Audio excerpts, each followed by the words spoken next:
उसके बाद equivalent sign sir. हाँ sir, 1 plus AB greater than 0। हाँ प्रूव दैट। ठीक है ठीक है। हाँ sir, prove that A, B belongs to R1 and B, C belongs to R1. Equivalent A, C belongs to R1. ठीक है। Is not true for all A, B, C belongs to R. Not true for all A, B, C belongs to R। ठीक, यही था ना, हो गया। हाँ sir. ठीक, देखिए क्या कह रहा है ना, सबसे पहले आप इस चीज पे ध्यान देंगे। हाँ, सबसे पहले ए बी टाइप का ऑर्डर्ड पेयर जो होगा, ए बी टाइप का ऑर्डर्ड पेयर वो रिलेशन R1 के भीतर प्रेजेंट होगा अगर वो इस कंडीशन को फुलफिल करता है। कौन से कंडीशन को? कि 1 plus product of A B is greater than 0, यानी वो पॉजिटिव हो जाए। तो हम लोग सबसे पहले कंडीशन थोड़ा लिख लें। हाँ, जो अपने पास कंडीशन है कि 1 plus A B should be greater than 0, this implies A B belongs to relation R1। इसी में सोच के देखिएगा, 1 plus B C greater than 0, this implies B C belongs to R1। बोलिए, ये स्टेटमेंट समझे? ये गिवन था, ये हम खुद से लिखे। क्या था? 1 plus multiplication of A and B, तो A B belongs to R1। 1 plus multiplication of B and C, तो B C belongs to R1। समझ में आया सेकेंड वाला स्टेटमेंट कैसे लिखा गया था, जबकि फर्स्ट स्टेटमेंट अपने क्वेश्चन में प्रोवाइडेड था। ठीक है, अब इसके बेसिस पे हम लोग सॉल्व करके AC अगर लेके आना चाहते हैं तो सोचिए, इन दोनों में से या तो ऐड करें या सब्ट्रैक्ट करें, उसके बेसिस पे हम कभी भी AC नहीं ला सकते हैं। देखिए, ये क्वांटिटी अगर ग्रेटर देन 0 है, ठीक है, तो हम सब्ट्रैक्ट कर रहे हैं फर्स्ट में से सेकंड को।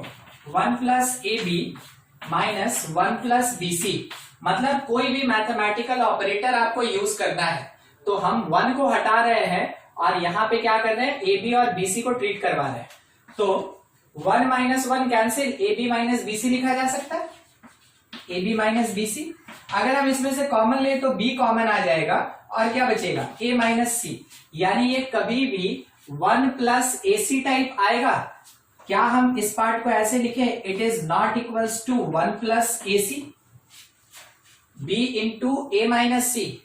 क्या 1 प्लस ए सी के इक्वल होगा? नहीं होगा। तो अगर 1 प्लस ए सी प्रेजेंट नहीं है, अगर 1 प्लस ए सी रिलेशन के अंदर नहीं है, तो आप ये कह सकते हैं, since 1 plus A C not greater than 0, क्योंकि वो रिलेशन के अंदर नहीं है, therefore A comma C does not belongs to relation R1 for all A B C belongs to real number. ठीक है, स्टेटमेंट वाला क्वेश्चन होता है ये, इसमें सॉल्व करने का कुछ नहीं है। हम लोग से ये बोला कि A be ordered pair relation में तभी होगा जब 1 plus A B greater than 0 होगा। क्वेश्चन में ये बोला कि प्रूफ कीजिए, अगर ए बी रिलेशन में है, बी सी रिलेशन में है, तो प्रूफ करके दिखाइए कि क्या ए सी रिलेशन में होगा। इज नॉट ट्रू, ये वाला statement is not true for all A B C belongs to real number. तो अगर बोला कि नॉट ट्रू, मतलब कि A C ordered pair R1 में होना चाहिए कि नहीं होना चाहिए? बोलिए। नो सर, नहीं होना चाहिए। तो वही चीज हम लोग यहां पे दिखाए ना कि A C ordered pair does not belongs to relation R1। ठीक है, तो हमको बस यही चीज दिखाना था कि belongs to R1 is not true, मतलब not belongs to relation R1। ये पूरा थ्योरेटिकल होता है, ऐसा क्वेश्चन कोई भी रहेगा ये थ्योरेटिकल तरीके से बनेगा, क्योंकि अपने क्वेश्चन में कोई भी सेट नहीं दिया गया। ठीक है, और कोई क्वेश्चन था किसी का? हाँ, इससे रिलेटेड कोई डाउट भी है किसी को, कोई टर्म या लाइन नहीं समझ में आया तो पूछ लीजिए, बताएंगे फिर। चलिए ठीक है, उसी में कंटिन्यू करते हैं। सेट ऑपरेशन, और इसमें वेन डायग्राम साथ में लेके चलेंगे। सेट ऑपरेशन का ही वेन डायग्राम बनता है, set operation and Venn diagram. Venn diagram किसको कहते हैं? इट इज, हाँ, सेट का जो भी मैथमेटिकल ऑपरेशन हो रहा है, अगर उसका हम डायग्रामेटिकल रिप्रेजेंटेशन देते हैं, then it is called Venn diagram. ठीक है, it is diagrammatical representation of, it is diagrammatical representation of mathematical operation of sets. ठीक है, सेट का जो मैथमेटिकल ऑपरेशन होता है उसी का जो डायग्रामेटिकल रिप्रेजेंटेशन होगा उसको वेन डायग्राम कहते हैं। वेन डायग्राम में जब कभी भी हम लोग किसी एक ऐसे स्क्वायर या रेक्टेंगुलर पार्ट को यूज करेंगे, ये रिप्रेजेंट करता है यूनिवर्सल सेट को, ये रिप्रेजेंट करता है यूनिवर्सल सेट, यानी मैक्सिमम पॉसिबल लार्जेस्ट सेट उसको। दूसरा जो बबल होता है, जो सर्कल होता है, ये रिप्रेजेंट करता है किसी एलिमेंट्री सेट को। जिस सेट को हम यूज करना चाहते हैं उसको सर्कल से, बबल से रिप्रेजेंट करेंगे, और जो सबसे बड़ा सेट होता है, यूनिवर्सल सेट होता है, उसको रेक्टेंगल या फिर स्क्वायर से डिनोट किया जाता है। इसमें सबसे पहला A union B is union of two sets, union of two sets, already आप पढ़े हुए थे। दूसरा A intersection B is the intersection, क्या पढ़ते हैं इसको हम लोग? Intersection of sets. ये दोनों चीज ऑलरेडी आप पढ़े हैं तो हम डील नहीं कर रहे हैं। ठीक है, किसी को दिक्कत नहीं ना था यूनियन और इंटरसेक्शन में, तो फिर आगे प्रोसीड करेंगे।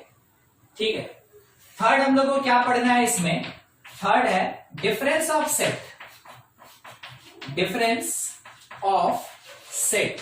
डिफरेंस ऑफ सेट कहने का मतलब, ये चीज हम आपको रिलेशन में भी बताए हैं। डिफरेंस ऑफ सेट कहने का मतलब है ए माइनस बी। ठीक है, A minus B. A minus B का क्या मीनिंग होता है? सेट ए का वो एलिमेंट जो सेट बी के भीतर प्रेजेंट नहीं है। ठीक है, ए माइनस बी का क्या मीनिंग होता है? All elements of set A, which not present in set B, जो सेट बी के अंदर नहीं है। तो किस में नहीं प्रेजेंट होना चाहिए? किस में नहीं प्रेजेंट होना चाहिए? ठीक है, सेट बी में। हाँ, किसका प्रेजेंट होना चाहिए? All elements of set, first set का प्रेजेंट होना चाहिए। ए का वो सारा एलिमेंट लिखेंगे जो बी में नहीं प्रेजेंट है। कोई इक्विवेलेंट पार्ट बताएगा, याद कीजिए हम रिलेशन में आपको ये बताए हैं, A minus A intersection B होगा। ए में से कौन सा एलिमेंट हटाएंगे? वो एलिमेंट हटा देंगे हम लोग जो ए और बी के बीच में कॉमन है।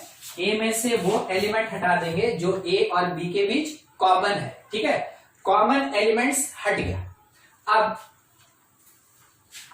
इसी के बेसिस पे, ठीक है, इसी के बेसिस पे हम लोग सेट ए, एग्जांपल के लिए ऐसा मान लें कि एक सेट ए है जिसके अंदर एलिमेंट 2, 5, 3, 7 है।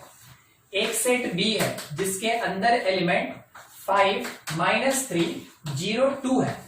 सोच के बताइए, अगर ए माइनस बी निकाला गया तो क्या होगा? देखिए, ट्राई कीजिए। सर 5 और 2 हट जाएगा। ठीक है, 2 ए में है और बी में भी है, ये हट गया। 5 ए में है, बी में है, हट गया। अब हमको किसका एलिमेंट लिखना है? ए का एलिमेंट लिखना है। तो ए में कौन बचा? 3 और 7 बचा। यहां आंसर क्या आएगा? 3 और 7। सोच के बताइए, बी माइनस ए कितना होना चाहिए इसी क्वेश्चन में? बी माइनस ए -3 और 0 होना चाहिए। ठीक है, तो ए माइनस बी और बी माइनस ए माइनस बी का मतलब हो गया ए का वो एलिमेंट जो बी में प्रेजेंट नहीं है। बी माइनस ए का मतलब हो गया बी का वो एलिमेंट जो ए में प्रेजेंट नहीं है। अभी जैसा यहाँ पे स्टेटमेंट लिखा गया उसी के अकॉर्डिंग सोच के बताइएगा, बी माइनस ए को ऐसे क्या लिख सकते हैं हम?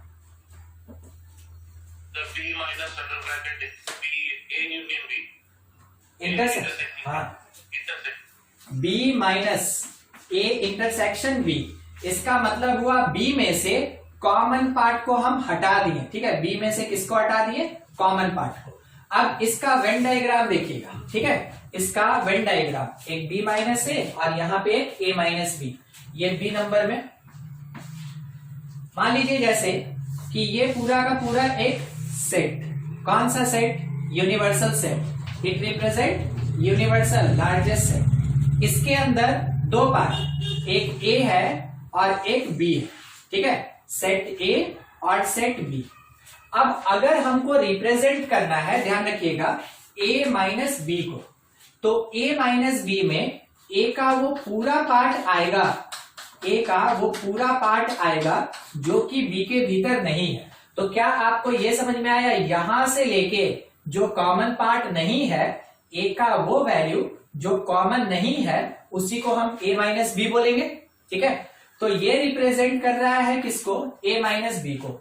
सोचिए अगर इसी तरीके से हम लोग बी माइनस ए को रिप्रेजेंट करना चाहें, तो दो बबल किसको किसको, ए और बी को दिखा रहा है, ए और बी को। बाय द वे हम लिखना चाहें कि B minus A, B minus ए, तो बी माइनस ए को कौन रिप्रेजेंट करेगा, ये वाला पार्ट, ये वाला जो पार्ट है ये किसको रिप्रेजेंट करेगा, बी माइनस ए को। तो देखिए बी में से, थोड़ा ध्यान से समझिएगा, बी में से जो कॉमन पार्ट था उसको रिमूव कर दिया गया, तब कहीं जाके हम लोग को क्या मिला, बी माइनस ए मिला। तो आपको ये चीज क्लियर हुआ, वेन डायग्राम में ए माइनस बी और बी माइनस ए कौन कौन सा सेक्शन होगा, मिडिल वाला कौन सा सेक्शन होगा, कॉमन मीन्स इंटरसेक्शन हो जाएगा, ठीक है। अच्छा अगर इन दोनों को पूरा कलर कर दें, वो क्या होगा, यूनियन, वो यूनियन हो जाएगा। तो आपको यूनियन के लिए दोनों बबल पूरा कवर करना है, इंटरसेक्शन के लिए बीच का केवल कॉमन पार्ट लेना है, और ए माइनस बी के लिए अनकॉमन पार्ट लेके चलना है, ए का अनकॉमन पार्ट लेके चलना है, और बी माइनस ए के लिए बी का अनकॉमन पार्ट लेके चलना है। समझ में आया कैसे इसको रिप्रेजेंट करेंगे वेन डायग्राम में, ठीक है। कोई डाउट है कुछ तो पूछ लीजिए, अदरवाइज देखिए एक और क्वेश्चन इसी के बेसिस पे। मान लीजिए जैसे कि एक सेट ए दिया हुआ है, ठीक है, सेट ए क्या दिया है, 1 -1 0 3 5, और एक सेट बी दिया हुआ है x such that x² + 3x + 2 = 0, ठीक है। बोला ये गया कि a माइनस बी क्या होगा और b माइनस ए, पहले क्वेश्चन में a माइनस बी और दूसरे क्वेश्चन में b माइनस ए कैलकुलेट करना है कि क्या होगा, ठीक है। देखिएगा समझते रहिएगा। अपने पास ये तो दिया हुआ है कौन से फॉर्म में, it is in roster form. Roster form का मतलब क्या होता है, इंडिविजुअल एलिमेंट्स दिया गया है। अब ये जो दूसरा वाला है ये कौन से फॉर्म में दिया गया है, ये सेट बिल्डर फॉर्म है, ये सेट बिल्डर फॉर्म है, और सेट बिल्डर फॉर्म को हमको रोस्टर फॉर्म में कन्वर्ट करना होगा। कोई बता सकता है कि इसके लिए क्या क्या रूट्स हो सकता है, इस क्वाड्रेटिक का, इस क्वाड्रेटिक का क्या रूट्स हो सकता है, 2 और 3, -1 और -2। देखिएगा इससे related x² + 3x + 2 = 0, middle split करेंगे, x² + 2x + x + 2 = 0। दोनों में से क्या कॉमन ले लें, x, तो +2, इन दोनों में से क्या कॉमन आएगा, 1, तो +2 = 0।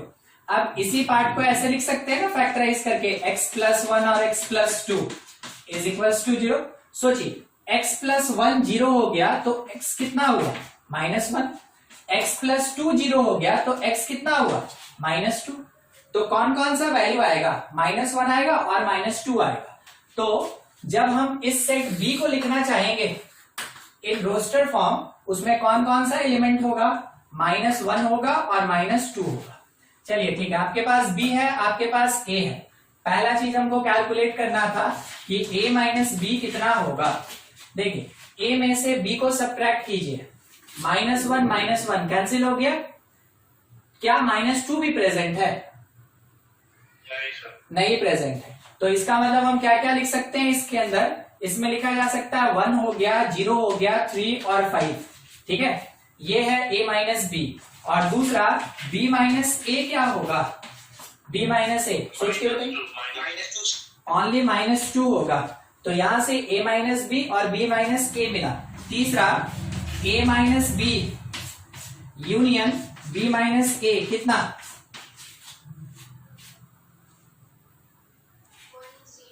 1035 -2 ये मिल जाएगा। ठीक है, एक साथ तो हम लोग क्या लिख सकते हैं 1 0 3 5 और -2 ये आएगा। चलिए ठीक है, अगर हम लोग इसी का इंटरसेक्शन पूछ दें तो क्या होगा, a minus B intersection b minus A, इसमें एक भी कॉमन नहीं होगा तो वो क्या हो जाएगा 5 हो जाएगा। ठीक है, वो 5 हो जाएगा। ठीक है, a माइनस बी समझ में आ रहा है और b माइनस ए। अब आपके लिए क्वेश्चन है, इसी तरीके से थोड़ा सॉल्व करके दिखाएंगे। a जो है x such that x cube -1 is 0, continue है, x belongs to real number. ठीक है, b क्या लिखा है, b में लिखा है -1 1, ये निकालना है क्वेश्चन a नंबर में, निकालना है a minus B intersection b minus A कितना होगा, दूसरा a माइनस बी कितना होगा। बस दो चीज कैलकुलेट करना है आपको। सॉल्व कीजिए, पहले वाले का 5 और सेकंड वाले का 5 होगा सर, दोनों का 5। अच्छा ठीक है, देखते हैं। फर्स्ट वाले का -1 आपका आंसर आ रहा है और सेकंड वाले का 5 आ रहा है। ठीक है, आप ए और बी ध्यान में रखिएगा। चलिए सॉल्व करते हैं, देखिएगा। मान लीजिए जैसे कि ए सेट तो सबसे पहले हमको देखना होगा ना, क्योंकि वो कौन से फॉर्म में, क्या वो रोस्टर फॉर्म है कि सेट बिल्डर फॉर्म है, set builder form, set builder form इसके जैसा। तो हमको सबसे पहले इस वाले पार्ट को थोड़ा सॉल्व करके और यहां से x का वैल्यू निकालना होगा इंडिविजुअली। तो अगर लिखा है x cube -1 is 0 means x cube is equals to 1, तो x का वैल्यू कितना आएगा, 1 आएगा ना। रियल नंबर चाहिए, वहां पे बोला रियल नंबर। जब आप आगे चल के चैप्टर्स पढ़ेंगे क्लास 11 का, तो एक चैप्टर आपका आता है कॉम्प्लेक्स नंबर। तो कॉम्प्लेक्स नंबर में आप ये पढ़ेंगे कि अगर कभी x क्यूब, कॉम्प्लेक्स नंबर में आप ये पढ़ेंगे कि x क्यूब अगर 1 होता है तो x का 3 वैल्यू पॉसिबल होता है। ठीक है, x का 3 वैल्यू पॉसिबल होता है, मगर जब भी ये रियल नंबर से बिलोंग करेगा उस समय x का एक ही वैल्यू पॉसिबल होता है। ठीक है, तो जब भी हम लोग x क्यूब -1 को 0 करेंगे, वैसे केस में x का एक ही रियल वैल्यू मिलेगा, x इक्वल्स टू 1। कंफर्म। इसके साथ सेट A लिखा गया एक एलिमेंट वाला 1, सेट B अपने क्वेश्चन में दिया गया है already in roster form, it is -1 and 1। अब फर्स्ट क्वेश्चन का डिमांड ये है a माइनस बी, तो पहले निकाल लें a माइनस बी कितना होगा, बताइए यहाँ क्या होगा a माइनस बी। देखिए a में से b को सब्ट्रैक्ट करना है, तो a का 1 और b का 1 दोनों तो कॉमन हो गया, समझे। a में से b के एलिमेंट को हटाना है, तो 1 और 1 कट गया, क्या a के पास कुछ बचा, a के पास कुछ बचा, कुछ नहीं बचा। 1 और 1 कैंसिल, a के पास कुछ नहीं बचा, तो कुछ नहीं बचा, तो इसका मतलब कौन 5। ठीक है, दूसरा पार्ट b माइनस ए, तो जब कभी भी हम लोग -1 1 में से 1 हटाएंगे, b में से a हटाएंगे, -1 1 में से 1 हटाएंगे, कौन बचेगा -1। ठीक है, तो a माइनस बी 5 होगा, b माइनस ए -1 होगा। बाद में इसका इंटरसेक्शन करना है, क्वेश्चन का डिमांड तो वही है ना। तो a minus B intersection b minus A, सोच के जवाब दीजिए क्या होगा। -1 होगा, 5 होगा, 5 होगा, क्योंकि 5 मतलब नो एलिमेंट, और यहां पे एक एलिमेंट है, तो एक भी एलिमेंट नहीं है जिसके पास, उससे किसी का कॉमन निकालिएगा तो क्या आएगा 5 आएगा, एक भी एलिमेंट नहीं आएगा। तो यहाँ पे क्या मिलेगा हम लोग को 5। समझे शुभम? आपका आंसर गलत हो गया था। Yes sir. ठीक है, और किसी को कोई दिक्कत इसमें? ये जो इंटरसेक्शन निकाले हम लोग, ठीक है, आगे बढ़ते हैं। सेकंड नंबर तो डायरेक्ट क्वेश्चन है और वो ऑलरेडी हम लोग फाइंड कर ही चुके थे कि a माइनस बी का वैल्यू यहाँ पे निकाला हुआ है कितना 5। तो दोनों क्वेश्चन का आंसर क्या होगा 5, यानी एक भी एलिमेंट उसके अंदर हम लोग को प्रेजेंट नहीं मिलेगा। ठीक है, हटा दें, ये वाला तो पहले का हो गया होगा। सर एक डाउट है सर। हाँ बोलिए बोलिए। सर अगर किसी सेट को सर 5 से मल्टीप्लाई करते तो क्या आएगा सर वैल्यू? Cartesian product. नहीं सर, अगर किसी सेट को 5 के साथ मल्टीप्लाई करते हैं, प्रोडक्ट करते हैं, मतलब ऐसा ही ना, ऐसा ना, एक मिनट, ऐसा ना। हाँ सर हाँ। हाँ, तो ये तो हम लोग कार्टेशियन प्रोडक्ट पढ़े थे ना रिलेशन में, उसी का कॉन्सेप्ट है। देखिएगा, समझिएगा, मान लीजिए ए के अंदर दो ही एलिमेंट रखे हैं 1 2, और 5 के अंदर तो एक भी एलिमेंट नहीं होगा। 5 के अंदर एक भी एलिमेंट नहीं होगा। अब अगर आप इस 1 का रिलेशन किसी के साथ बिठाना चाहेंगे तो क्या सेकंड प्लेस पे लिखने के लिए कोई भी एलिमेंट है मेरे पास? नहीं।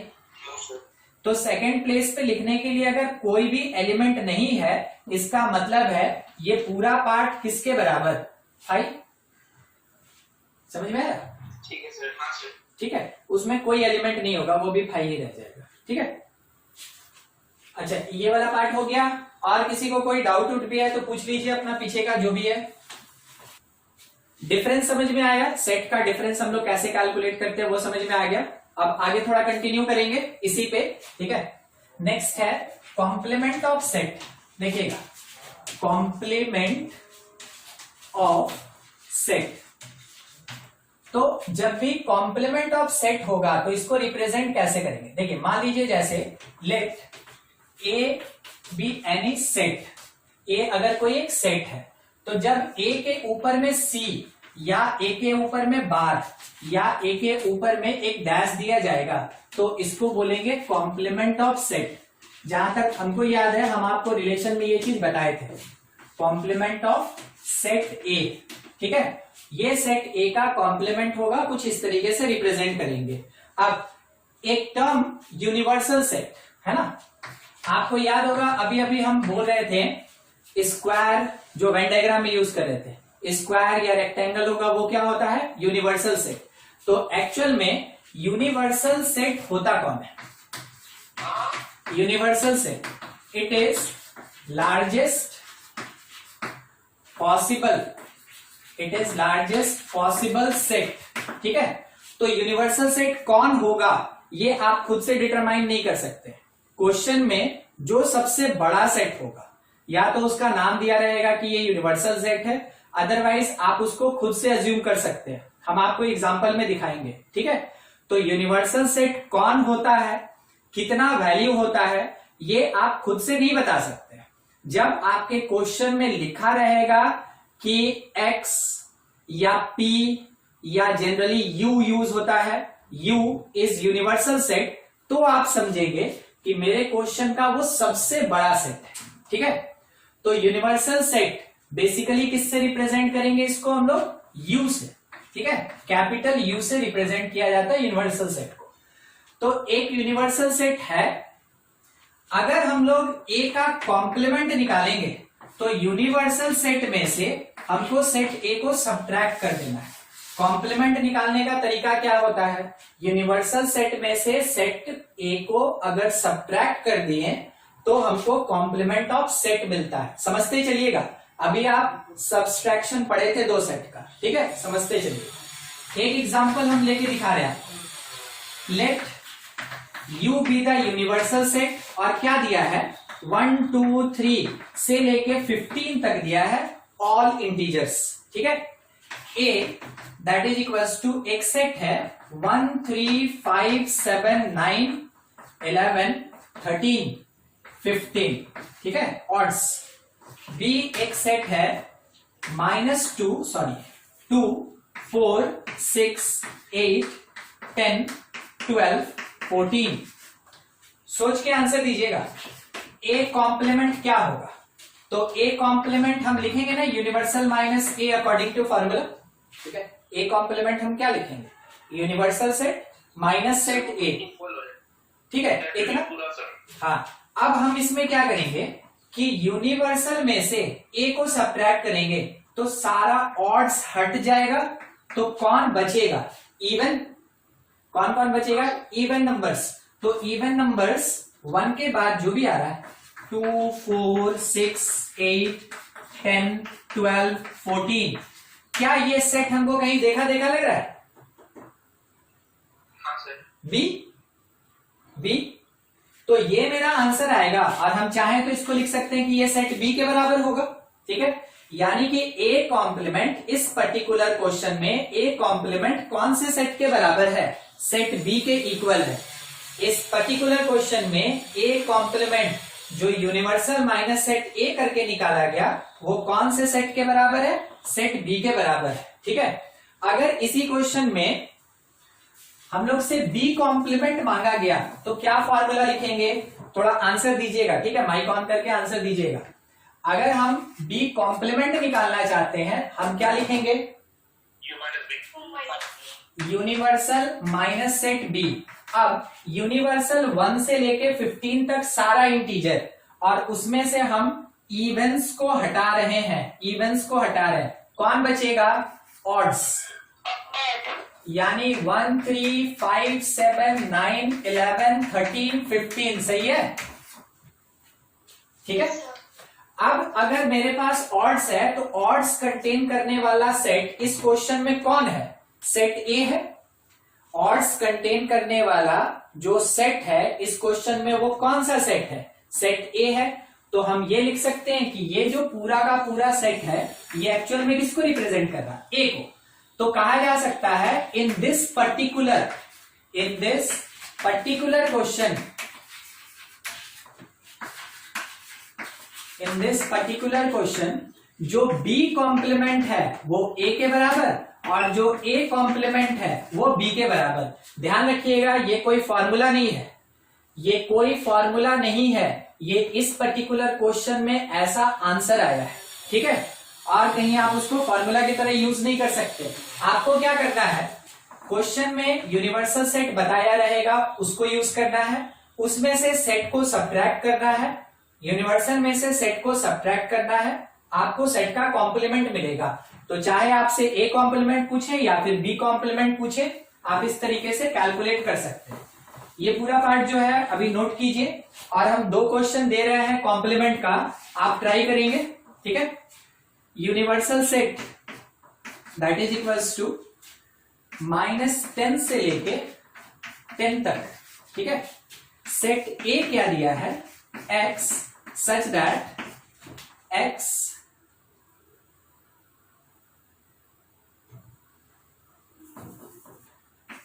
2x plus 6 is equals to 0, और सेट बी क्या दिया हुआ है, सेट बी दिया है -5 -7 -2 -1। जितना एलिमेंट होगा वो आपको लिखना है। करना क्या है, आपको ए का कॉम्प्लीमेंट निकालना है कि क्या होगा, और बी का कॉम्प्लीमेंट निकालना है कि क्या होगा, ठीक है। देखिए ये नोट कर लीजिए या स्नैप ले लीजिए और उस क्वेश्चन को सॉल्व कीजिए जल्दी जल्दी।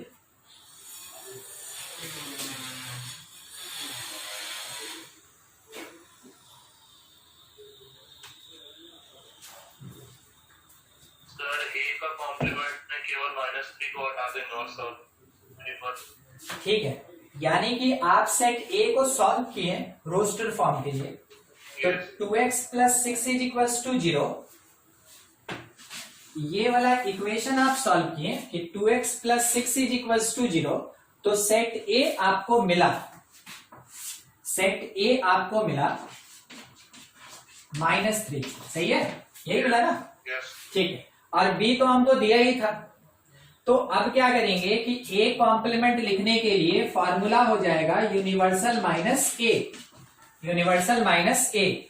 अब यूनिवर्सल सेट में से सेट ए को हटाएंगे तो कितना एलिमेंट हटेगा, एक एलिमेंट हटेगा -3, बस -3 इसमें से हम हटाएंगे तो क्या लिख सकते हैं, ऑल यूनिवर्सल पार्ट, देखिए ऐसे लिखेंगे 10 से लेके -10 से लेके 10 तक, बस किसको हटाना है हमको, -3, ठीक है। अगर ये छोटा रहता तो हर एक एलिमेंट लिखते हैं, क्योंकि इसमें टोटल 21 एलिमेंट होगा तो हम लोग को उतना लिखना नहीं है, उसको नोटेशनल फॉर्म में आप ऐसे रिप्रेजेंट कर सकते हैं, ठीक है। आगे चल के जब आप इन इक्वेशन पढ़ेंगे, डोमेन रेंज पढ़ेंगे फंक्शन में, उस टाइम में ऐसा ऐसा आंसर आपके पास मिलता रहेगा, ठीक है। तो आप समझिएगा इसका मीनिंग क्या होता है। इसका मीनिंग ये होता है कि फर्स्ट वाला पूरा पार्ट लेके चलेंगे और उसमें से सेकंड वाले पार्ट को हटा दिया जाएगा या सब्ट्रैक्ट कर देंगे, ठीक है। अच्छा, बी कॉम्प्लीमेंट क्या मिला सर? बी सेट पूरा हटा देंगे हमें सर। कितना एलिमेंट हट गया, 4 एलिमेंट हट गया। तो बी कॉम्प्लीमेंट में कितना एलिमेंट होगा वो बता दीजिए, नंबर ऑफ एलिमेंट।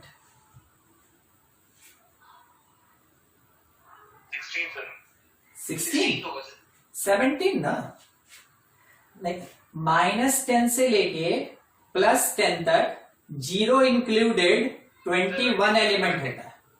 21 एलिमेंट, 21 में से 4 एलिमेंट्स हम हटा दिए तो कितना एलिमेंट बच गया मेरे पास, 17, ठीक है।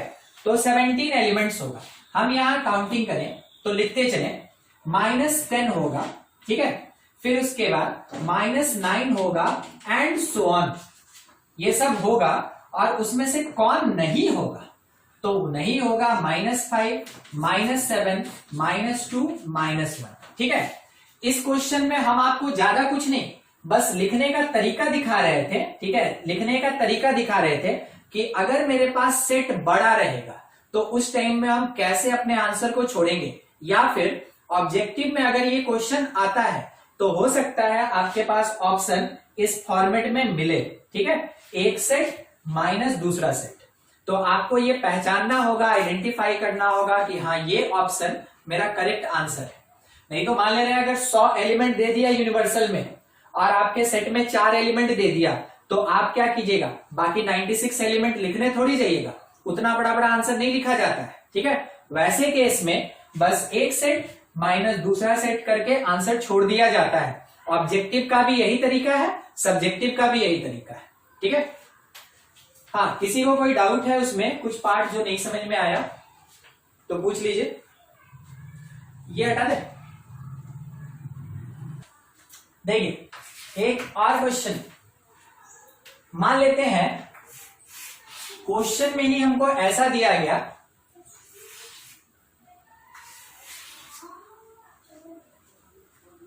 और ये बताया गया, नंबर लिख रहे हैं, ठीक ना, नंबर 1 3 4 5 6 7 8 9 10 11 12, ठीक है।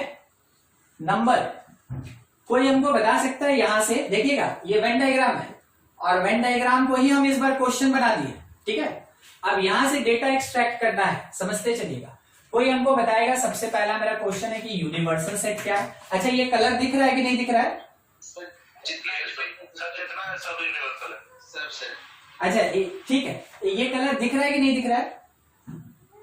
दिख रहा है, ठीक। हाँ, तो यहाँ पे जितना भी एलिमेंट है सबका सब यूनिवर्सल सेट में आएगा, क्योंकि यूनिवर्सल सेट कौन होता है, ये जो रेक्टेंगुलर या स्क्वायर पार्ट होता है वो यूनिवर्सल सेट होता है।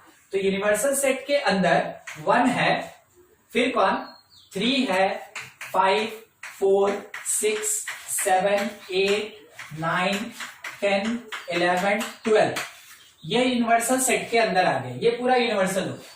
सेकंड हम ये पूछ रहे हैं, मान लीजिए ये सेट ए है, ठीक ना, ये ए है और ये बी है, तो सेट ए क्या होगा, बोलिए? 3 4 5 6, एकदम ठीक। सेट बी क्या होगा, बोलिए? 6 7 8 9, एकदम ठीक है। चलिए अब थोड़ा सा, अब क्वेश्चन उठ रहा है, ठीक है, ध्यान रखिएगा, अब क्वेश्चन उठ रहा है। हम पूछना चाहते हैं एक कॉम्प्लीमेंट, बोलिए एक कॉम्प्लीमेंट। 1, 2, 3, 1, हाँ बोलिए बोलिए। 7, 8, 9, 10, 11, 12। देखिए हम लोग क्या करेंगे, हम लोग 3, 4, 5, 6 छोड़ देंगे। ए कॉम्प्लीमेंट मतलब किसको हटाना है, सेट ए को हटाना है। तो ये वाला जो सेट ए है इसको हम हटा देंगे, तो कौन हट गया, 3, 4, 5, 6 हट गया, 3, 4, 5, 6 हट गया, ये 4 एलिमेंट हट गया, बाकी जो बच गया वो सब आंसर 3, 4, 5, 6 हट गया। ए कॉम्प्लीमेंट मतलब हमको क्या समझ में आया, यूनिवर्सल माइनस ए। तो 3, 4, 5, 6 छोड़ के बाकी सब 1, 7, 8, 9, 10, 11 और 12 ये होगा। चलिए ठीक है, ई नंबर में बी कॉम्प्लीमेंट बोलिए। सर 1, 2, 5, 4, 6, 10, 11, 12। 6, 7, 8, 9 छोड़ के बी कॉम्प्लीमेंट मतलब पूरा सेट बी छोड़ देंगे, और सेट बी में कौन आ रहा है, 6, 7, 8, 9 means universal minus B. Universal में से 6, 7, 8, 9 छोड़ के बाकी कौन होगा, 1, 3, 4, 5, 10, 11 और 12। ठीक है, देखते चलिएगा कहीं कुछ मिस्टेक होगा बताइएगा। दूसरा A complement union B complement बोलिए क्या होगा, दोनों कॉम्प्लीमेंट्स से 10 तक निकाल रहे हैं। कौन हट जाएगा, 6 हटेगा या ये पूरा एलिमेंट हटेगा, वो पूछना चाहते हैं। आए? पूरा यूनियन सेट हो जाएगा, यूनिवर्सल सेट। अच्छा इसमें क्या आएगा, इसमें क्या आएगा, यहीं पे है मेरे पास, हम करके देख ले एक बार फिर हम। अच्छा ठीक है, यूनिवर्सल सेट हो जाएगा एकदम ठीक, हम लिखते हैं ठीक ना, देखिएगा 1 आएगा, फिर 3, 4, 5, 4, 5, 6 कहीं नहीं है, नहीं है ना, 6 कहीं नहीं है, फिर उसके बाद 7, 8, 9, 10, 11, 12, 11, 12। जैसे हम स्टार्टिंग में पूछे ना, कोई हमको आंसर दिया था कि सर 6 छोड़ के, ठीक है, उनका आंसर बहुत बढ़िया था, वो एक बार में आंसर दे दिए थे। ठीक, देखिए A complement union B complement में सब आया, कहीं 6 आया, 6 है कहीं, ए कॉम्प्लीमेंट बी कॉम्प्लीमेंट 6 है, यूनियन करेंगे तो नहीं ना है। तो कॉम्प्लीमेंट में जब यूनियन किया गया 6 छोड़ के सारा एलिमेंट आया होगा। आप देखिए 1, 3, 4, 5, 6 गायब है, 7, 8, 9, 10, 11, 12। ठीक है, तो यहाँ पे कौन पार्ट हट गया, ये जो बीच वाला कॉमन पार्ट था ये हट गया। अब जी नंबर में हम ये पूछना चाहते हैं, कोई हमको बताएगा ए माइनस बी कितना होगा, ए माइनस बी 3, 4, 5। ए में से कॉमन पार्ट हटा देंगे, ए में से कॉमन पार्ट हटा देंगे, क्या होगा 3, 4, 5। ठीक है, बी माइनस ए बता दीजिए, 7, 8, 9, 6। बी माइनस ए यानी बी में से ये कॉमन पार्ट हट गया, 7, 8 और 9 का एक सेट बनेगा। देखिए ऐसे आपको एक डायग्राम देके कितना सारा क्वेश्चन पूछ लिया गया। ठीक है, तो आपको थोड़ा इस बात पे ध्यान रखना है कि जब कभी भी ऐसा कोई भी पार्ट आपके क्वेश्चन में प्रेजेंट है या उसके लिए स्टेटमेंट दिया, तो आपको किसी भी टाइप का क्वेश्चन पूछा जा सकता है। उसके लिए बस आपको पैटर्न समझना है कि पहला बबल जो है वो अगर सेट ए को रिप्रेजेंट कर रहा है, दूसरा बबल अगर सेट बी को रिप्रेजेंट कर रहा है, तो ये कॉमन पार्ट होगा मीन्स इंटरसेक्शन, और बाकी बाहर का जो भी पार्ट होगा ये क्या होगा, कॉम्प्लीमेंट। ठीक है, वो कौन होगा, कॉम्प्लीमेंट। थोड़ा सा एक बात सोच के एक लास्ट आंसर बोलिएगा, A union B whole complement कितना होगा, कोई बता दे, A union B whole complement.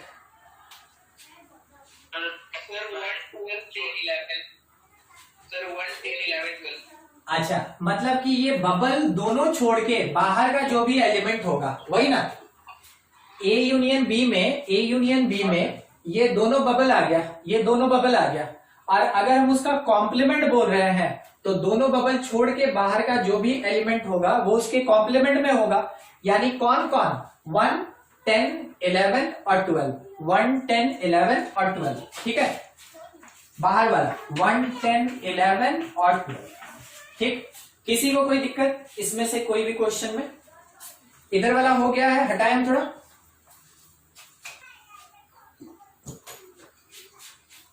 देखिए नेक्स्ट टर्म है symmetric difference. Symmetric difference of set, कोई ज्यादा बड़ा चीज नहीं, ट्रायंगल से रिप्रेजेंट करते हैं और ये केवल नोटेशन है। ये नोटेशन क्या बताता है? Symmetric difference of set A and B. और लिखते कैसे हैं?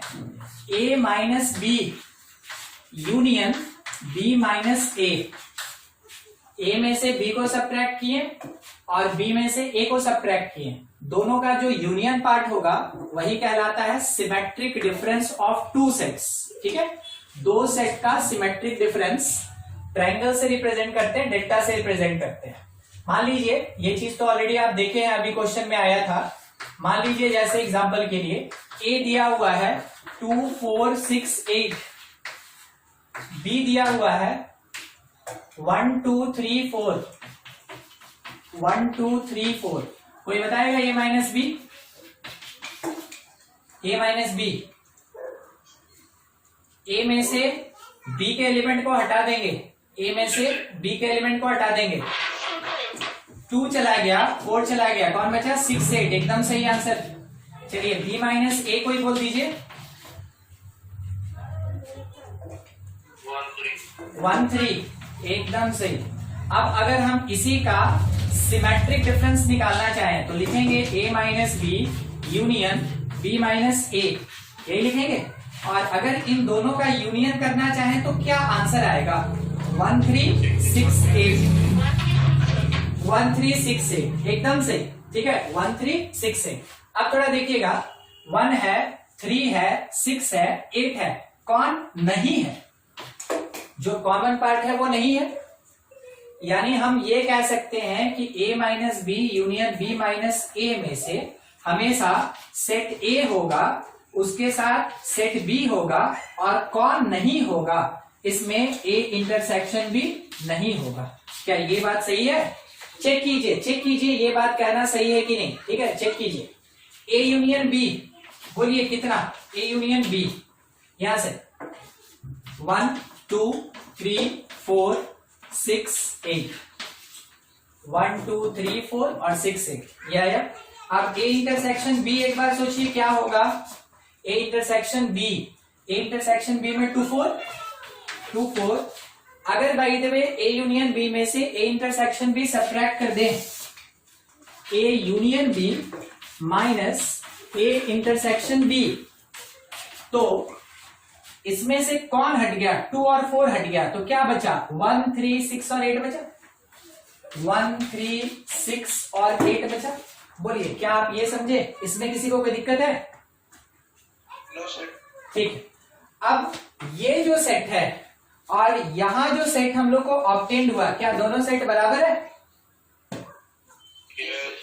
ठीक है, ये क्या होता है ना कि लॉ है, ये खुद में एक लॉ होता है। जैसे हम लोग पिछले क्लास में रिलेशन में पढ़े थे ना, a minus B intersection c that is equals to a minus B across a minus c, ऐसे पढ़े थे ना।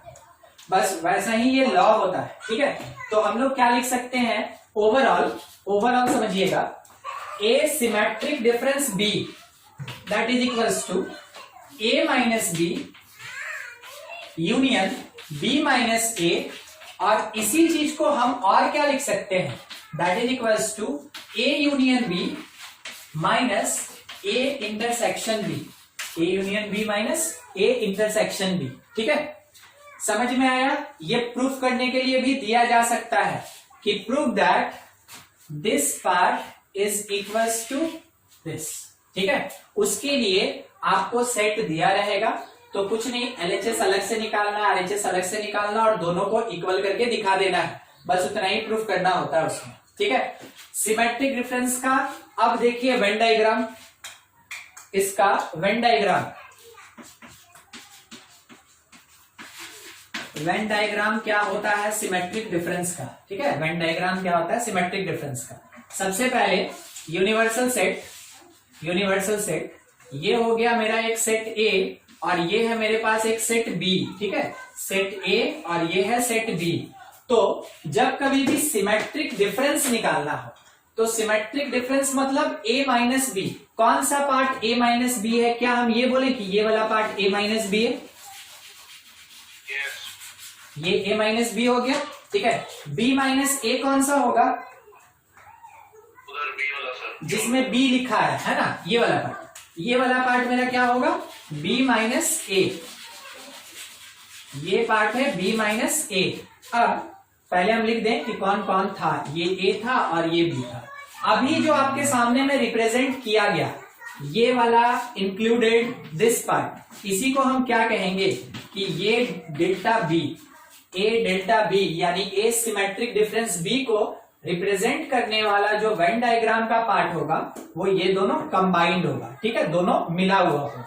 तो देखिए अगर आप इस पूरे फिगर को देखें ना, आपको एक बात समझ में आएगा, A यूनियन B मतलब पूरा ये दोनों बबल कंप्लीट, और उसमें से ये कॉमन वाला पार्ट हटा दिए, है ना। A और B, A union B, A और B पूरा मिला हुआ है, उसमें से किसको हटा दिए? कॉमन पार्ट को हटा दिए। सोच के देखिए वही चीज हम यहां पे लिखे हैं, लास्ट लाइन, है ना। A यूनियन B कंप्लीट दोनों बबल को रिप्रेजेंट किया और उसमें से क्या सब्ट्रैक्ट कर दिए, किसको हटा दिए? जो कॉमन पार्ट था उसको हटा दिए, तो ये रिप्रेजेंट कर रहा है ए सिमेट्रिक डिफरेंस बी को। बात समझ में आया? ठीक है। तो वेन डायग्राम के बेसिस पे क्वेश्चन जो आता है ना, वो इससे पहले हम आपको दिखाए थे कैसा आता है, और वेन डायग्राम को कुछ क्वेश्चन बनाने में यूज में लाया जाता है, वो हम लोग देखेंगे कार्डिनल नंबर में, ठीक है। यहां तक में किसी को कोई दिक्कत है, कुछ पार्ट जो नहीं समझ में आया हो, ऐसा कुछ भी तो पूछ लीजिए, नहीं तो एक क्वेश्चन लिखिएगा, खुद से सॉल्व करना है। देखिए मान लीजिए सेट ए दिया है 5 2 9, सेट बी दिया है 0 2 4, सेट सी दिया है, नहीं सेट सी इसमें नहीं है, सेट सी नहीं है, ठीक है। ए और बी दो ही सेट है, दो ही सेट है। क्वेश्चन क्या दिया है? Find A minus B, A minus B union B minus A, B minus A union A intersection B, क्या होगा वो चाहिए, ठीक है। सब छोटा छोटा पार्ट मिला दिया जाता है और क्वेश्चन को बड़ा बना दिया जाता है। सेट में कोई ज्यादा बड़ा क्वेश्चन नहीं आता है, ठीक है, उसमें सब छोटा छोटा पार्ट ही रहेगा। अब देखिए इसमें ये अकेले हम लोग सीखे थे, ये अकेले सीखे थे, ये अकेले सीखे थे, और तीनों को मिला दिया, एक क्वेश्चन बना दिया, तो ऑब्वियस सी बात है क्वेश्चन थोड़ा लेंदी तो होगा, ठीक है। बस ऐसा ही क्वेश्चन पूछा जाता है। देखिए सॉल्व कीजिए, उसमें बताइए क्या आंसर आ रहा है।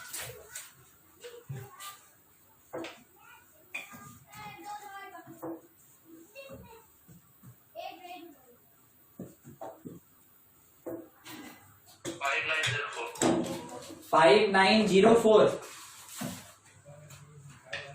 ठीक है, एक आंसर। और किसी का कोई आंसर? 2 भी होगा। सर 5904, 2 होगा कि नहीं होगा? हाँ सर होगा सर। 25904 यही आंसर आ रहा है ना? ठीक है, ठीक है। और किसी का कोई डिफरेंट आंसर है तो बोलिए, चेक किया जाएगा, अभी बनाते हैं, ठीक ना। यही हम छोटा छोटा लिखते चलेंगे, ध्यान दीजिएगा, क्योंकि छोटा छोटा टर्म है। देखिए a माइनस बी निकालेंगे तो a में से b को सब्ट्रैक्ट करेंगे, कौन हट जाएगा? 2 हट जाएगा, 2 हट जाएगा, तो बचेगा कौन? 5 9, 5 और 9, ये हो गया। चलिए ये b माइनस a निकालेंगे, b माइनस a, b में से a को सब्ट्रैक्ट करेंगे, 2 हट जाएगा, 0 4, इसमें कौन आ गया? 0 और 4। फिर a इंटरसेक्शन b निकालेंगे, a इंटरसेक्शन b में 2 आएगा, क्योंकि दोनों के बीच कॉमन केवल कौन है? 2, तो इसमें एक ही एलिमेंट आएगा 2, हो गया। अब क्या करना है? एक सेट यूनियन दूसरा सेट यूनियन तीसरा सेट, यानी ऑल 5 एलिमेंट्स। तो देखिए 2 लास्ट में प्रेजेंट, 5 9 यहां प्रेजेंट, 0 4 यहां प्रेजेंट। फाइनल आंसर आपका 25904, एकदम सही है। हाँ, किसी को कोई डाउट भी है समझने में कि कैसे आया सर ये सब? कुछ लॉज है। अब जो ऑपरेशन था, जितना तरीका था कैलकुलेट करने का वो हो गया। शायद कोई हमसे पूछे थे कि सर डैश लगा हुआ रहता है क्वेश्चन या बार दिया हुआ रहता है क्वेश्चन, वो कैसे बनेगा? तो अब आप समझे ना, वो कॉम्प्लीमेंट का क्वेश्चन था, अब आप बना सकते हैं। कोई पूछे थे हमसे शायद? नहीं, चलिए ठीक है। तो आगे आप इसमें से सॉल्व कर लेंगे, है ना। मैथमेटिक्स का जो भी सेट का ऑपरेशन था वो कंप्लीट हो गया। अब क्या देखना है ना कि कुछ लॉज हम लोग को प्रूफ करना है, ठीक है। सेट का कुछ लॉ होता है जो कि LHS RHS इक्वल होता है, उसको हम लोग को प्रूफ करके दिखाना है, आइडेंटिटीज होता है, ठीक है। उसके बाद हम लोग का बच जाएगा बस एक पार्ट, कार्डिनल नंबर, और उसमें एक अच्छा खासा कैलकुलेशन होता है, ठीक है, वो चलेगा। उसमें पूरा जितना सेट पढ़े है ना कार्डिनल नंबर में सब यूज हो जाएगा। जितना सेट में आप टर्म, कंडीशन, फॉर्मूला जो पढ़े हैं कार्डिनल नंबर में सब यूज हो जाएगा, ठीक है। उसी के साथ सेट खत्म होता है। देखिए कुछ लॉज है, उसको हम लोग लिस्टिंग करते चले। Laws on set. सबसे पहला आइडेम्पोटेंट लॉ, ठीक है। आइडेम्पोटेंट लॉ क्या कहता है? इसका दो स्टेटमेंट है, ज्यादा बड़ा कुछ नहीं, कि अगर किसी सेट का उसी सेट के साथ यूनियन करें तो हमको वही सेट मिलता है, यानी ए यूनियन ए आइडेंटिकल या इक्वल टू सेट ए, ठीक है। दूसरा स्टेटमेंट इसका क्या होता है? दूसरा स्टेटमेंट इसका क्या है कि ए और सेट ए, एक सेट का उसी सेट के साथ अगर इंटरसेक्शन निकाले तो कॉमन पार्ट वही सेट होता है। जब कभी भी यूनियन या इंटरसेक्शन करने के बाद वही सेट ऑब्टेन्ड हो तो उस लॉ को हम लोग कौन से नाम से जानते हैं? आइडेम्पोटेंट। ध्यान रखिएगा, ये आई लिखा है, ठीक है। आइडेम्पोटेंट लॉ, ठीक है। तो आइडेम्पोटेंट लॉ का दो स्टेटमेंट, ए यूनियन ए के बराबर, ए इंटरसेक्शन ए के बराबर। अब हमको ये प्रूफ करना है, तो अगर सेट दिया रहेगा तो बहुत आसानी से हो जाएगा, अगर नहीं दिया है तो कैसे लेके चलेंगे, ठीक है। हम लोग इसके प्रूफ के लिए चल रहे हैं। Let x belongs to A union A. याद है आपको रिलेशन में ऐसा बताए थे हम, ऐसा एक्स वाई ऑर्डर पेयर लेके चलते थे LHS या RHS से, और दूसरे में प्रूफ करते थे। हाँ, बस वही चीज। Let x be the element of LHS A union A. तो हम ये लिख सकते हैं x बिलोंग्स टू ए, और कोई बताएगा यूनियन के लिए कौन सा वर्ड यूज करें? भूल गए? और यूनियन के लिए, हाँ, यूनियन के लिए और, इंटरसेक्शन के लिए एंड यूज करते हैं। तो x बिलोंग्स टू ए और x बिलोंग्स टू ए। देखिए तो क्या कह रहा है, बोल रहा है कि x a का एलिमेंट है या फिर x a का एलिमेंट है। तो नहीं लगा हमको एक ही स्टेटमेंट दो बार बोल दिया, तो एक ही बात है ना। Therefore x belongs to a, यही चीज नहीं ये बोल रहा है, दोनों मिलके एक ही बात तो बोल रहा है, x बिलोंग्स टू a।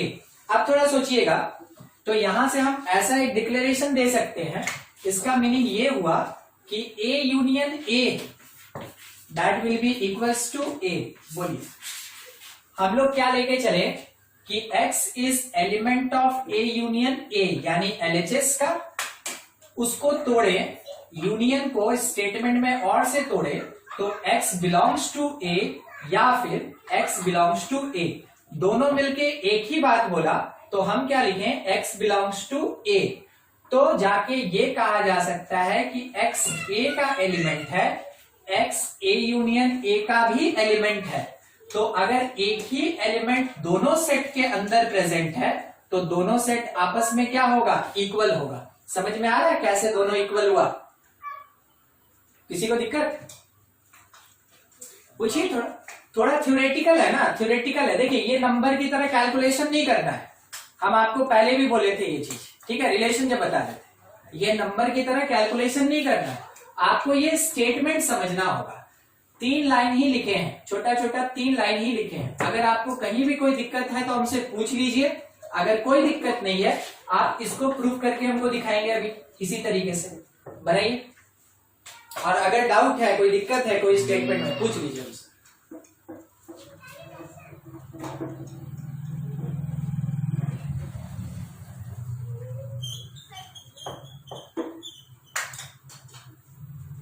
हो गया सर। हाँ बन गया ना, ठीक। देखिए इसमें भी वैसे ही स्टार्ट करेंगे। Let x belongs to a intersection a, let x belongs to a intersection a, therefore हम क्या लिखेंगे, x बिलोंग्स टू a, और इंटरसेक्शन को कौन से वर्ड से हटाएंगे हम लोग, and x belongs to a, x belongs to a and x belongs to a, तो दोनों फिर से एक ही स्टेटमेंट है। तो इसका मतलब ये हो गया therefore x belongs to the set A, ठीक है, x A का एलिमेंट है, तो वही x A इंटरसेक्शन A में है, वही x A में है, तो कहा जा सकता है कि जो A इंटरसेक्शन A होगा that will be equals to A, ठीक है। ये लॉ आपको प्रूफ करने के लिए शायद दिया जा सकता है, मगर आपके स्कूल एग्जामिनेशन में हो सकता है ऐसा कोई क्वेश्चन आपको मिल जाए प्रूफ करने के लिए। तो जो भी लॉज आता है उसमें कैसे प्रूफ किया जाता है जनरल एलिमेंट x अज्यूम करके, वो हम लोग सीखते चल रहे हैं, ठीक है। हम इसमें आपको सारा क्वेश्चन नहीं बता पाएंगे, हम आपको सारा क्वेश्चन इसलिए नहीं बता पाएंगे क्योंकि इसका बहुत सारा टर्म कंडीशन होता है, कुछ भी लिख दिए वो इसके बराबर हो गया, ठीक है, तो वो शो करके दिखाना है। तो आपको क्या कोशिश करना है ना, ऐसा क्वेश्चन हम लेके चलते रहेंगे, जैसे जैसे लॉज आएगा आपको धीरे धीरे ग्रैब करना है, धीरे धीरे सीखना है कि हाँ ये किया कैसे जाता है। मेन आपको रटना नहीं है, मेन आपको समझना है कि ऐसा क्वेश्चन कोई भी रहा तो हम सॉल्व कैसे करेंगे, ये सीख जाइएगा। कुछ भी पूछ दिया जाए आप प्रूफ करके दिखा सकते हैं। तो पूरा ध्यान रखिएगा, हम लोग को जनरल चीज सीखना है, पर्टिकुलरली एक क्वेश्चन नहीं याद करना है, ठीक है। हटा दें उसको, आगे बढ़े। और नेक्स्ट लॉ जो आता है second number, it is called identity law, ठीक है, आइडेंटिटी लॉ। अब आइडेंटिटी का भी दो स्टेटमेंट देखिए। आइडेंटिटी लॉ क्या है, अगर ए सेट ए का यूनियन करते हैं हम फाई के साथ तो कोई आंसर दीजिए क्या होगा, और अगर सेट ए का इंटरसेक्शन करते हैं यूनिवर्सल के साथ तो आंसर दीजिए क्या होगा। दोनों में ए होगा। देखिए ए के अंदर कुछ एलिमेंट है, उसमें हम जोड़ें, क्या जोड़ें, जिसके अंदर एक भी एलिमेंट नहीं है तो वो किसके बराबर होगा, सेट ए के इक्वल होगा। ए यूनियन फाई, फाई के अंदर तो एक भी एलिमेंट नहीं है तो वो कंप्लीटली किसके बराबर होगा, ए के बराबर होगा। फाई बिल्कुल जैसे जनरल अलजेब्रा में 0 होता है ना, तो वैसे ही सेट अलजेब्रा में ये 0 होता है, फाई होता है, ठीक है, 0 को फाई कहते हैं। तो अगर किसी नंबर में आप 0 जोड़ते हैं तो वही नंबर मिलता है, तो सेट में अगर आप फाई का यूनियन कीजिएगा तो वही सेट मिलेगा आपको, ठीक है। दूसरा, यहां कोई बता सकता है क्या होगा, ए इंटरसेक्शन यूनिवर्सल पार्ट क्या होगा, नहीं पता चल रहा ना, ठीक है, कोई बात नहीं। देखिएगा, मान लीजिए जैसे ये यूनिवर्सल सेट है, ठीक है, ये यूनिवर्सल है और इसके अंदर में हम क्या रखे हैं, सेट ए रखे हैं, ठीक है। अब यूनिवर्सल और सेट ए का कॉमन पार्ट आपको कहां दिख रहा है, सर्कल के अंदर कि सर्कल के बाहर, कॉमन पार्ट सर्कल के अंदर। तो सर्कल के अंदर अगर ये पूरा पार्ट दिख रहा है तो ये सर्कल एक्चुअल में कौन से सेट को रिप्रेजेंट कर रहा है, ए को रिप्रेजेंट कर रहा है। तो A union A intersection universal that is equals to set A. क्या आपको ये लाइन और ये प्रोसेस समझ में आया, किसी को कोई दिक्कत है इसमें,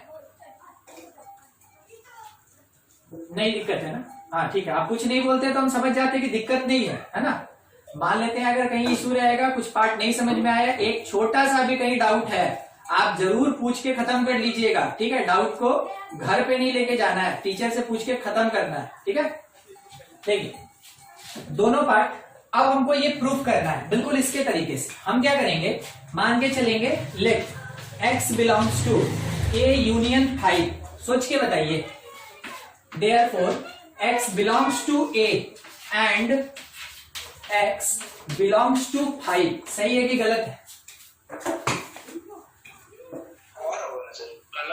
अच्छा ठीक है, मतलब वही एंड की जगह और ना, ठीक है हम वो चेंज कर दे रहे, एक्चुअली में मेरा उस पर ध्यान ही नहीं था। हाँ सही है, और होना चाहिए, यूनियन है ना। हाँ बगल वाला बोलिए x बिलोंग्स टू फाइव, सही कि गलत? ये इसके बारे में पूछो, इसके बारे में,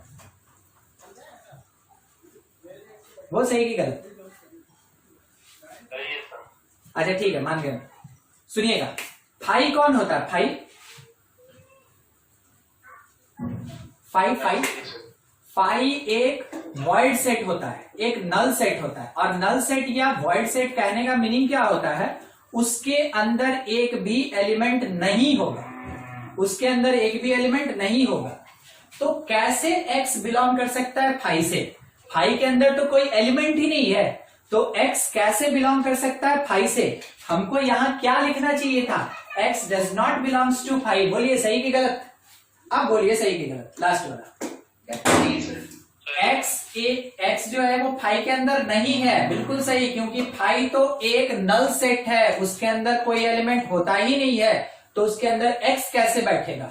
अब x a का एलिमेंट है या फिर x फाइव में नहीं है, इसका मतलब है हम लिख सकते हैं कि x बिलोंग्स टू a, क्योंकि केवल इसी के अंदर वो प्रेजेंट है। Finally x belongs to a, x belongs to a union five, दोनों बराबर, therefore a union five is equals to a। पूरा थ्योरेटिकल होता है, और जब भी प्रूफ करने बोलेगा, जब सेट नहीं दिया रहेगा, तो आपको इसी तरीके से x अज्यूम करके उसमें प्रूफ करके दिखाना है, ठीक है। दूसरा वाला देखिएगा, इसका प्रूफ मान लेते हैं, क्या बोले, कुछ बोल रहे थे, कोई कुछ बोल रहे थे क्या? अच्छा ठीक, कोई बात। x belongs to a union universal set, ठीक है, sorry intersection, a intersection universal set. तो हम ये कह सकते हैं कि x बिलोंग्स टू a, और इंटरसेक्शन के जगह क्या लगाएंगे? And x belongs to universal set, ठीक है। तो x a के अंदर है, साथ ही साथ x जो है यूनिवर्सल के अंदर है, तो ये वाला जो स्टेटमेंट है ये तो ऑलवेज ट्रू होगा, सही है। ये स्टेटमेंट ऑलवेज ट्रू होगा, क्योंकि हम लोग क्या पढ़े थे कि यूनिवर्सल सेट सबसे बड़ा सेट होता है और उसके अंदर सारा एलिमेंट प्रेजेंट रहता है। तो अगर x किसी भी सेट का एलिमेंट है तो ये बात कंफर्म है कि वो यूनिवर्सल सेट के अंदर प्रेजेंट होगा, तो ये ऑलवेज ट्रू है। तो कौन सा बात यहां कंडीशन बना रहा है? x बिलोंग्स टू a, ये एक कंडीशन बना रहा है, मेकिंग कंडीशन, ये एक कंडीशन बना रहा है। तो अगले लाइन में हम क्या लिख सकते हैं कि x बिलोंग्स टू a, बिल्कुल इसके जैसा। अगर कोई एलिमेंट यूनिवर्सल में है तो ये तो होता ही है, यूनिवर्सल सबसे बड़ा सेट होता है, उसके अंदर सारा एलिमेंट प्रेजेंट रहता है। तो इसका मतलब है कि वो एलिमेंट, देखिए यहाँ पे ये जो हम कलर किए ना, ये कलर्ड पार्ट ही तो बता रहा है कि एलिमेंट, तो एलिमेंट किसके अंदर प्रेजेंट है? a के अंदर प्रेजेंट है, इसीलिए लिखा गया x बिलोंग्स टू a। अब फाइनली हम लोग ये लिख सकते हैं, देयरफॉर सेट a और a इंटरसेक्शन यूनिवर्सल, ये दोनों बराबर होगा। a intersection universal is equals to set a। बोलिए इसमें और इसमें कोई ऐसा लाइन जो आपको नहीं समझ में आया हो तो पूछ लीजिए, या कहीं डाउट हो, अदरवाइज नोट करें, जल्दी जल्दी आगे बढ़ा जाए।